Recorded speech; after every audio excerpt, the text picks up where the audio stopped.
नमस्कार दोस्तों, मैं हूं मधुकर शर्मा और आप देख रहे हैं प्रॉफिट स्ट्रीट। और आज हम बात करने वाले हैं ऑप्शंस ट्रेडिंग की। ऑप्शंस में लगातार लोग नुकसान करते हैं, जैसे कि सेबी का आंकड़ा भी है 90% लोग नुकसान करते हैं। और जो 10% बचे हैं ना, उसमें से भी 5% ऐसे हैं जो प्रॉफिट और लॉस के बीच में झूलते रहते हैं, मतलब ना प्रॉफिट करते हैं ना लॉस करते हैं। तो केवल 5% बचे हैं जो प्रॉफिट करते हैं। अगर आप भी 5% में आना चाहते हो ना, तो मेरे साथ हो जाओ। मैं सिखाता हूँ आपको किस तरीके से किया जाता है ऑप्शंस के अंदर प्रॉफिट। लेकिन उससे पहले आपको कुछ चीज़ें ऐसी हैं जो नोट करनी पड़ेगी, वो आप पेन कापी लेके नोट कर लो। पहली चीज़, आपके पास कम से कम अमाउंट 1.5 लाख रुपए से लेके 2 लाख रुपए के बीच में होना चाहिए, इससे कम नहीं चलेगा। दूसरी चीज़, आप ऑप्शन बाई नहीं कर सकते, आपको केवल ऑप्शन सेल करना है। आपको इंडाइसिस में नहीं करना है, केवल और केवल स्टॉक्स में करना है। और हमेशा चौथी चीज़ क्या है, हमेशा आपको हेजिंग करनी है। मतलब बिना हेजिंग के तो आपको ट्रेड लेना ही नहीं है, मतलब कोई स्टॉप लॉस नहीं, केवल हेजिंग हेजिंग और केवल हेजिंग। पांचवी चीज़, बिना कंफर्मेशन के आपको ट्रेड नहीं लेना है। कंफर्मेशन कैसी, जैसे किसी मूविंग एवरेज पर, आरएसआई पे, ट्रेंड लाइन पे, या फिर कोई चैनल, उसके बेसिस पे आपको ट्रेड लेना है। इसके अलावा ट्रेड नहीं लेना है। छठी और इम्पॉर्टेंट चीज़, ट्रेंड। आपको पता करना है कि ट्रेंड क्या चल रहा है, अप ट्रेंड, डाउन ट्रेंड या साइडवेज। जब तक आपको ट्रेंड की कंफर्मेशन ना होना, बिल्कुल भी ट्रेड मत लेना। सातवीं और इम्पॉर्टेंट चीज़, आपको ट्रेड करना है निफ्टी 50 के स्टॉक में, क्योंकि निफ्टी 50 के स्टॉक के अंदर वॉल्यूम बहुत अच्छा खासा रहता है। निफ्टी 50 के अलावा भी आप कर सकते हो किसी भी एफएनओ के अंदर, लेकिन उस स्टॉक के अंदर वॉल्यूम अच्छा खासा होना चाहिए। मतलब जब आप बेचना चाहो तो बिक जाए, और जब आप खरीदना चाहो तो आसानी से खरीद सको। तो वॉल्यूम वाले स्टॉक में तो निफ्टी 50 को प्रीफर करना। और आठवीं और सबसे ज़्यादा इंपॉर्टेंट चीज़, कभी भी स्टॉक को मंथ एंड की एक्सपायरी तक मत खींचना। ऐसा नहीं कि एक्सपायरी तक बिल्कुल जीरो होगा तभी आप बेचेंगे, नहीं नहीं नहीं। एक हफ्ते पहले ही आपको स्क्वायर ऑफ कर लेना है, मतलब एंड तक नहीं जाना है। अरे भाई, जो 3 हफ्तों में पैसे कमाओगे वो खर्च भी तो करने तो एंड तक नहीं लेके जाना है, पहले ही प्रॉफिट बुक कर लेना है, ठीक है ना। अब मैं आपको लेकर के चलता हूँ अपने कंप्यूटर स्क्रीन पर और दिखाता हूँ किस तरीके से ट्रेड ली जाती है और प्रॉफिट इंजॉय किए जाते हैं। चलो दोस्तों, आ चुके हैं हम अपनी कंप्यूटर स्क्रीन पे, और मैं आपको आज बताता हूँ कि ऑप्शंस ट्रेडिंग के अंदर भी कैसे पैसे कमाए जा सकते हैं, वो भी बहुत आसानी से, बिना हेडेक के। लेकिन फिर भी मेरी आपको एक सलाह है, अगर आप मार्केट में नए हो ना, तो प्लीज़ ऑप्शंस ट्रेडिंग से दूर रहना, कैश मार्केट में बाय करो और इन्जॉय करो प्रॉफिट। और अगर आपको थोड़ा बहुत समय हो चुका है ऑप्शंस ट्रेडिंग के अंदर और फिर भी आपको लॉस हो रहा है, तब मैं सिखाता हूँ वो किस तरीके से प्रॉफिट बनाए जाते हैं। तो देखो, हम आ चुके हैं अपनी कंप्यूटर स्क्रीन पर, और ये देखिए, ये मेरी वॉच लिस्ट है। इसमें मैंने सारे एफएनओ के स्टॉक डाल रखे हैं। सबसे पहले अशोक लेलैंड दिखाई दे रहा है, ये मैंने डे कैंडल पे है। देखो, डे कैंडल का चार्ट खोला हुआ है। अब यहाँ पर हम क्या करते हैं, मूविंग एवरेज लगा लेते हैं, simple moving average, sorry exponential moving average लगाते हैं। मूविंग एवरेज हटा दी, एक्सपोनेंशियल मूविंग एवरेज की थोड़ी सी मैं थिक कर लेता हूँ उस लाइन को, जो ठीक से नज़र आए, ठीक है ना। और यहाँ पर मैं डाल देता हूँ 61 डाला है मैंने इसके अंदर। और 61 मैंने क्यों डाला है, 61 होता है फिबोनाची का जो गोल्डन रेशियो है ना, ये फिबोनाची का गोल्डन रेशियो है, मतलब ये गोल्डन नंबर होता है। यहाँ पर ज़्यादातर स्टॉक अपने सपोर्ट लेते हैं, ठीक है ना। 61 याद रखना। अब देखते हैं कि ये 61 पे अशोक लेलैंड ले रहा है सपोर्ट या नहीं। डे कैंडल पे तो नहीं ले रहा है, वीक पे ले रहा है क्या, हाँ वीक पे ले रहा है। और मंथ पे कहीं कहीं पे ले रहा है, वीक पे ले रहा है। क्योंकि हम ऑप्शंस ट्रेडिंग करने वाले हैं और वो भी स्टॉक्स के अंदर, तो हमें डे कैंडल पर सपोर्ट चाहिए 61 पे। ऐसा स्टॉक ढूंढेंगे जो डे कैंडल पर सपोर्ट लेता हो।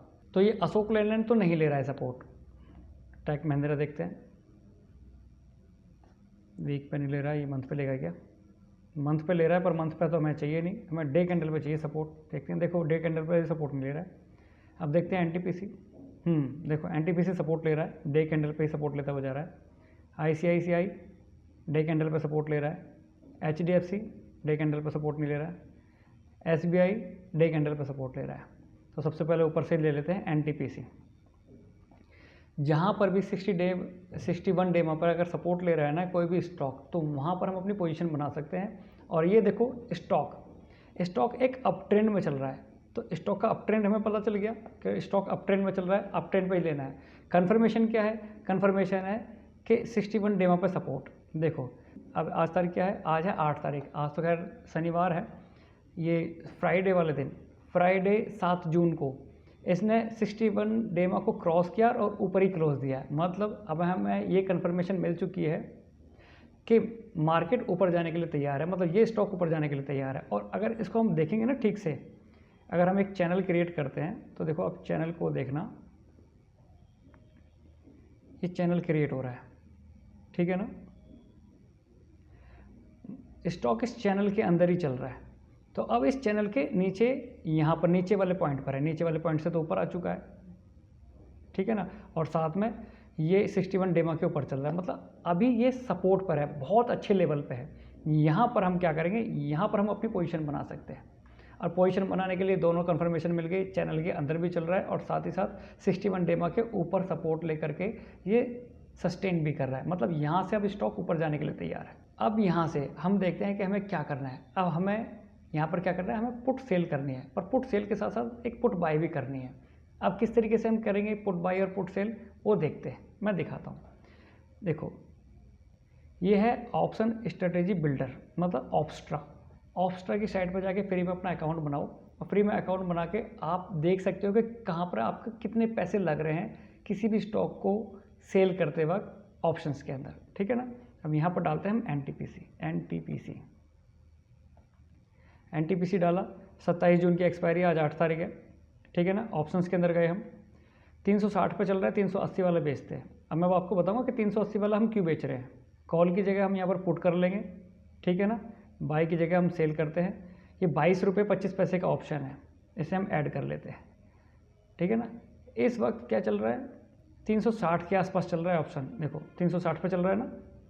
हमें क्या करना है, 10 रुपये और नीचे वाला बाई कर लेना है, ठीक है, बाई कर लिया।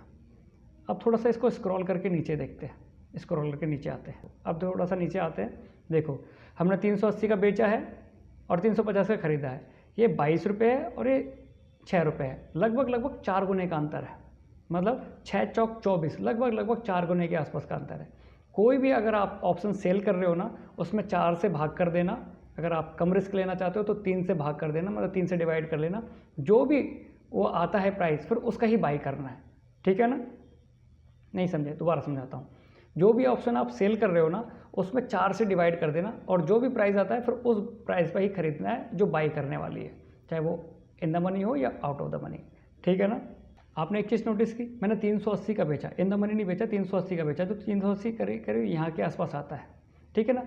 और यहाँ पर ऑलरेडी मार्केट थी अब से एक हफ्ते पहले, जब एक हफ्ते से 360 पे आ सकता है और सपोर्ट पर है, तो सपोर्ट से ऊपर जाने में 380 तक मैक्सिमम एक हफ्ता या 10 दिन या 15 दिन लग सकते हैं, इससे ज़्यादा नहीं लगेगा।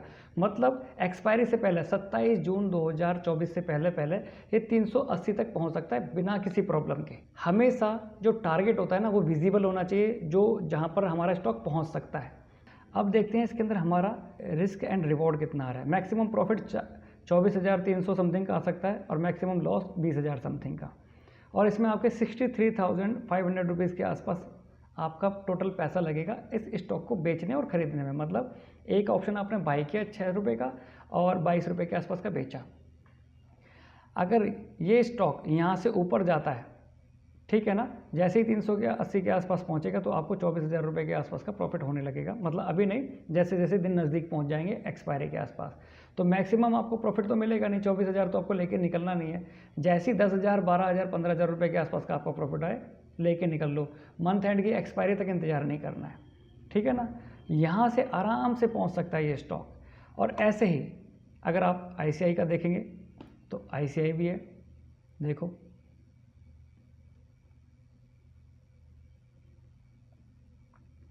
ठीक है ना।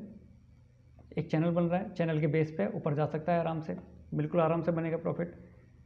अगर SBI का भी देखेंगे तो देखो ये चैनल क्रिएट कर रखा है, आराम से इस चैनल के बेस पर है, चैनल के बॉटम पर आराम से पहुंच सकता है। अपोलो हॉस्पिटल का देखते हैं, अपोलो हॉस्पिटल डे पे सपोर्ट नहीं ले रहा है। हिंदुस्तान यूनिलीवर डे पे सपोर्ट नहीं ले रहा है। HAL डे पे सपोर्ट नहीं ले रहा है अभी ठीक से। हालांकि HAL में कर सकते हैं, पर ये बहुत ज़्यादा वोलेटाइल स्टॉक है, इसको थोड़ा सा अवॉइड ही करना, ठीक है ना। अभी देखो ONGC जब तक ये इससे ऊपर ना आ जाए ना, मतलब जब तक ये सपोर्ट से ऊपर ना आ जाए, मतलब 61 डेमा से ऊपर ना आ जाए, तब तक नहीं लेंगे इसके अंदर। डॉक्टर रेड्डी आ चुका है इससे ऊपर, पर ये अभी थोड़ा सा डाउन ट्रेंड में चल रहा है, अभी इसको थोड़ा सा अवॉइड करेंगे। बजाज फिंसर्व नहीं, बजाज फाइनेंस 9, BPCL देखो जैसे ये 61 के ऊपर आ जाए ना, आराम से इसके अंदर हम पोजीशन बना सकते हैं और आराम से होल्ड कर सकते हैं, क्योंकि इसके अंदर हमें अच्छे खासे टारगेट मिल सकते हैं। देखो ठीक है ना, नीचे बेस पर है, बस इसको 60 डे 1 से ऊपर जाना है बस केवल, उसके बाद आराम से पोजीशन बनाई जा सकती है। तो इस तरीके से हम पोजीशन बनाते हैं, ठीक है ना। किसी भी स्टॉक के अंदर NTPC, ICICI, SBI ये परफेक्ट एग्जांपल है जो इस वक्त सपोर्ट पर चल रहे हैं और इसके अंदर अपनी पोजीशन बनाई जा सकती है। तो दोस्तों ये बिल्कुल कैश बाइंग की तरह ही है, लेकिन इसके अंदर हम ऑप्शन सेल करते हैं। ऑप्शन कौन सा? सपोज अगर हमने 100 रुपये का ऑप्शन बेचा है, कोई पुट सेल की है, तो 25 रुपये का बाई कर लेंगे, मतलब 4 गुना कम, या अगर थोड़ा सा कम रिस्क लेना चाहते हो तो 3 गुना कम, 33 का बाई कर लो और 100 का बेच दो। इस तरीके से करते हैं। मतलब ये रिस्क रिवार्ड ना अपने ऊपर होता है कि हम कितना रिस्क ले सकते हैं। अगर सपोर्ट पर हैं तो रिस्क थोड़ा सा बढ़ा सकते हो, कोई प्रॉब्लम नहीं है। सपोर्ट ब्रेक करके नीचे जाए तो ऐसा नहीं है कि पूरा का पूरा लॉस ही लेना है। सपोर्ट ब्रेक करके नीचे जाता है तो स्क्वायर ऑफ कर दो, निकल जाओ थोड़ा बहुत लॉस लेके। लेकिन जब स्टॉक अप ट्रेंड में होता है और सपोर्ट पे होता है तो यहाँ से 99% वो ऊपर ही जाता है, 1% नीचे भी आ सकता है। तो इस तरीके की स्ट्रेटेजी अगर आप इस्तेमाल करते हो ना, खासकर मूविंग एवरेज और अप ट्रेंड स्टॉक के अंदर, आपको बहुत अच्छे बेनिफिट मिलेंगे। भारत की मार्केट एक बुलिश मार्केट है और यहाँ से सारे स्टॉक अप ट्रेंड में ही चलेंगे आगे आने वाले समय में। तो आप दोस्तों शॉर्ट करने की कभी भी मत सोचना, ये मत सोचना कि शॉर्ट करके पैसे कमाने हैं। हमेशा बुलिश बने रहो मार्केट के अंदर और अप ट्रेंड वाले स्टॉक ही पकड़ो जो फंडामेंटली ज़्यादा स्ट्रॉन्ग है, ठीक है ना, और वॉल्यूम अच्छा खासा होना चाहिए उसके अंदर। दोस्तों शेयर मार्केट में प्रॉफिट कमाना ज़्यादा मुश्किल नहीं है, मुश्किल है तो केवल अनुशासन में रहना। जब भी एक बार लॉस हो जाता है ना तो सारे नियम रखे के रखे रह जाते हैं और हम आ जाते हैं अपने पुराने वाले ट्रैक पे कि अब देख लेंगे मार्केट में पूरी ताकत से घुस जाते हैं और दोबारा लॉस करते हैं। तो दोस्तों यही नहीं करना है, बस नियम फॉलो करने हैं तो करने हैं, अनुशासन में रहना है तो रहना है। जो मैंने आपको 2-4 चीज़ें बताई है ना कि क्या क्या करना है क्या क्या नहीं करना, बस उसको फॉलो करो, डेफिनेटली आप प्रॉफिट के अंदर आ जाओगे। लेकिन अनुशासन में रहना ज़रूरी है। अनुशासन फॉलो करना ये आपकी जिम्मेदारी है। मैं तो करता हूँ, मुझे कोई प्रॉब्लम नहीं है। लेकिन अगर आप लॉस में हैं तो आपको डेफिनेटली ये नियम फॉलो तो करने ही पड़ेंगे, नहीं तो आप कुछ भी कर लो प्रॉफिट में आ ही नहीं पाओगे। और अगर आप नियम फॉलो करते हो तो कोई रोक नहीं सकता आपको प्रॉफिट में आने से। दोस्तों अगर मेरी बताई गई युक्ति से अगर आपको प्रॉफिट होता है ना तो एक थैंक्स लिख देना और दोबारा से आकर के लाइक और सब्सक्राइब जरूर करना वीडियो को। चलो बाय बाय, जय माता की, जय श्री राम।